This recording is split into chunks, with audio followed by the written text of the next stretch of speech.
Hey everybody, Patty Ann here. Listen, I've got something really cool to show you today. You remember yesterday when I was teaching you how to take that little frog and make him into an SVG if you wanted to use him for vinyl or heat transfer vinyl? And I also showed you how to make him into being a print then cut if you just wanted to print then cut him and color him with your markers or with your colored pencils or that kind of thing. Today, I'm going to show you a trick because remember yesterday and I said, there's something wrong with this little frog and this doesn't happen very often, but when it does, you can fix it by editing the nodes or the little points. Well, I learned something new today and we really didn't need to use the nodes yesterday, although it's a good technique that you'll need to use down the road. So it was an easy way to ease yourself into using them. But let me show you how we could have fixed it without messing with the nodes or the points. Follow me down to my computer and let's get started. Okay, remember yesterday that I was doing this little frog guy, and I'll have the video linked up above in case you'd like to refer back to it. But look at this little frog guy. Let's zoom in and see. Remember yesterday I said, look, here's a little part of him that's on this side, and then oh my gosh, it's missing on this side.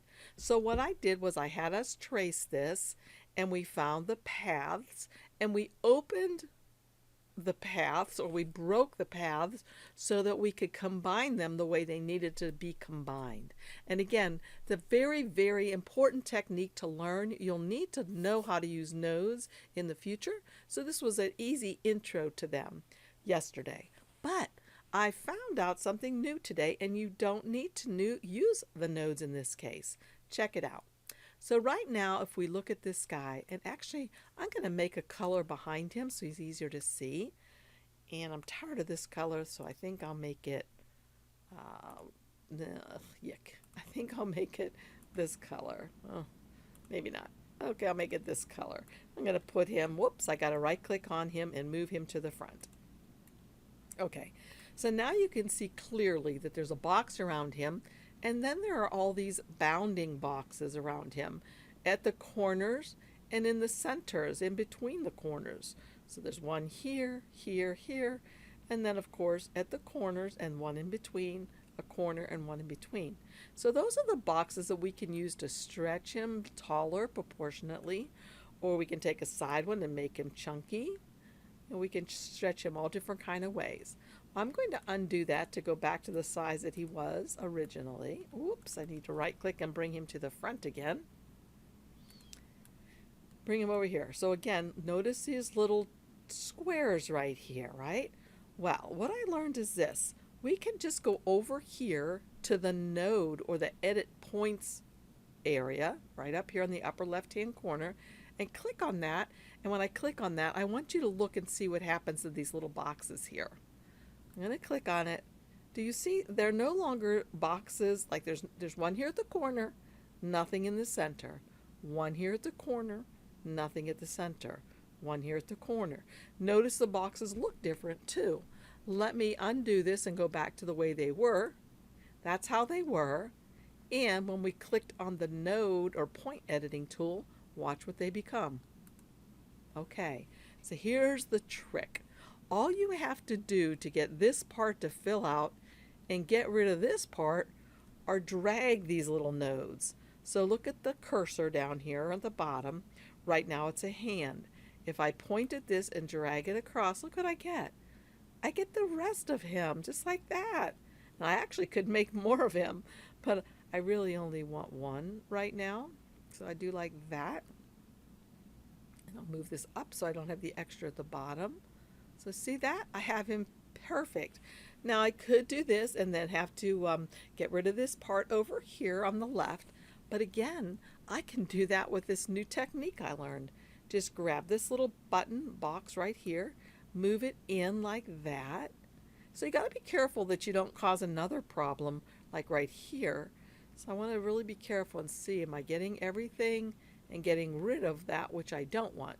And that looks pretty perfect to me. So I can just click off and now it's fine just like that. Okay, now I'm just going to take him off of this red background. He doesn't need to be on there. And actually, before I do anything else, I probably could fix his little tootsies that I messed up a minute ago. There we go. That's a little better. But wait, there's still something showing up wired. So let's scroll right in here and see if I can get rid of that extra little bit of line. Not sure if I can or not. I'll give it a try. Clicking on these little buttons. Okay, got rid of that one. And that. I got to go up top and see what I've done though. I might have messed up something up on the top part. Okay, almost. Look at that. Almost. Wonder if I can move this out just a tiny bit. Whoopsie. Nope, because I start getting that guy. Okay, that looks pretty good. Okay, I think I've gotten rid of everything now, and I've gotten his tootsies back. So, I'm going to scroll back out now and get rid of this red box. I no longer need it. I'm just going to go ahead and trace him like I did yesterday. So just click on the trace icon over here. Looks like a piece of toast. Just say select the trace area, and then just go ahead and trace it. And I can change the threshold if I want to, but that looks really good. Just select trace. Then I can get rid of this white box. I don't need it anymore. And that's when I can begin manipulating him depending on what I want to do with him. And as I said, I will have a link up above here to show you that. Okay, so in addition to that, I did want to tell y'all about the cards for kids that we're doing. And if you want to be a participant, it's easy to do so. You just make 10 cards and you'll make them by we're going to do by Valentine's Day this year, and I'll give you the address down below here of where you send them, and I ask again that you go ahead and put on the little sticker, and it doesn't have to be a sticker, you can just print these things out tiny if you want to, but these little logos that one of our members made for me, and put it on the back of the card so they know it all comes from our group, our little family, PattyAnnesPlace, our little group. So all you do to get that is go ahead and go to my website, which is PattyAnnesPlace.blog, and I'll have the link for it down below as well. Then you'll go to the library of free files, and this is going to pop up a couple of times. If you have a Silhouette machine and you'd like to learn more of how to use the software, do join that because they're fabulous classes. I think they're about an hour long each. You get them once a week. They're free. So just sign up for them. I'm not going to harass you with mail or anything. I just like to make videos and to help people. So they're going to be available to you. But anyway, in the protected area here, you're going to write in the word Cameo, C-A-M-E-O, all lowercase, and just say submit. And once you're in the library, here you go. And soon this is going to pop up again. So you can either sign up or not. This is going to actually come up twice here. And I don't know how to fix this. If someone knows, let me know. So I'm going to click it out twice. Okay, now it's gone. And these are all the free files that we have in here right now.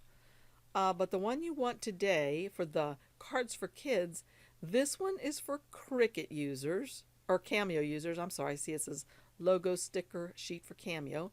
This one is for Cricut users. Now, if you're going to use it for Cricut, you will need to resize it, and I have the sizing for the width in the name of the file. So when I go click on this, if you'll notice down here it comes in as a zip file. I can open that, and these are all the files that come in it, just because I put a few files in here that I thought you might like to see for the cards for kids. They're not showing up right here, but we will go ahead and look at this one then. This is the logo sheet for Cricut. I think I can open, yeah. So this is what it looks like. And when it opens in Cricut Design Space, you'll need to resize it. And the size is in the title. It's 6.646. You'll leave your lock locked and just change the width to 6.646 and it will be perfect. And when you open it in Cricut, let me show you what it's going to look like. If I go to File, Upload an Image, Browse, and I'm going to browse to this 6.646 logo sticker, and I'll say Open. So what you're going to do is it's going to come in like this. You can say complex, that's what I usually say, and I say continue. And then I come up here to the Select and Erase tool, and then just select and erase the outside edges of this. Okay, and then I would say continue. This is the one I want. I want it as a print then cut. And you can either do it on sticker material or not. I'll say save. And then I'll go ahead and insert it. And this is what it's going to come in like. Now notice if I just try to use it like this, it's going to say it's incompatible. It's because it's too big. Remember, I told you you'll have to resize it. And the size you'll need, again, is up here in the title of the file. So the width that you need is 6.646. So with the lock locked, I'm going to change this to 6.646 and hit enter. And now when I go to make it, it will work perfectly as a print then cut file. And so all I ask that you do is put those on the back of the cards, just so we can kind of let the people there at Cards for Kids know that we are continuing to want to help them. So again, thank you for joining me. If you have any questions about Cards for Kids, let me know down below. Also, make sure you join our Facebook groups. All the links to all these things are down below, so I appreciate your checking them out. Thanks again for joining me. I hope you like this quick tip. Bye-bye.